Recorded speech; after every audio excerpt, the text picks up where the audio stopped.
భగవంతుడు ఇచ్చిన దాంతో సంతృప్తి చెందాలి. ఎప్పుడు కూడా భగవంతుడిని మనం ప్రార్థన చేసుకోవాల్సింది, థ్యాంక్ గాడ్ నాకు ఇంతటి గొప్ప లైఫ్ ఇచ్చావు, ఆరోగ్యాన్ని ఇచ్చావు, కష్టపడి సంపాదించుకునే బలాన్ని ఇచ్చావని చెప్పి భగవంతుడికి థ్యాంక్స్ చెప్పుకోవాలి.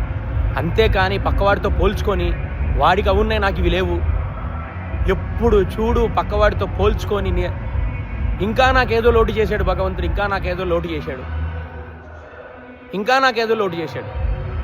చూపు లేనివాడిని అడుగు, చూపు వాల్యూ తెలుస్తుంది.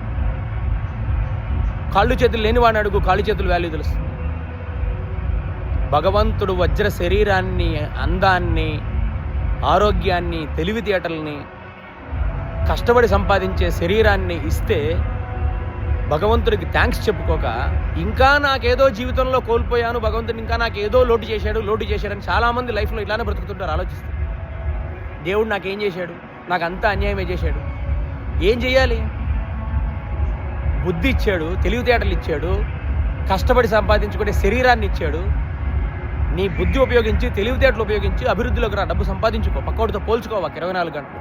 భగవంతుడికి థ్యాంక్స్ చెప్పు, ప్రతి క్షణం భగవంతుడికి థ్యాంక్స్ చెప్పు. ఇంతటి గొప్ప శరీరాన్ని, తెలివితేటలని, చూపుని, అందాన్ని అన్నీ ఇచ్చినందుకు ఇంకా ఏదో డిసప్పాయింట్ చెందుతూ భగవంతుడు నాకేదో లోటు చేశాడని మాత్రం అనుకోకండి. థ్యాంక్స్ చెప్పండి గాడ్కి. ఇచ్చిన దాంతో సంతృప్తి చెందండి.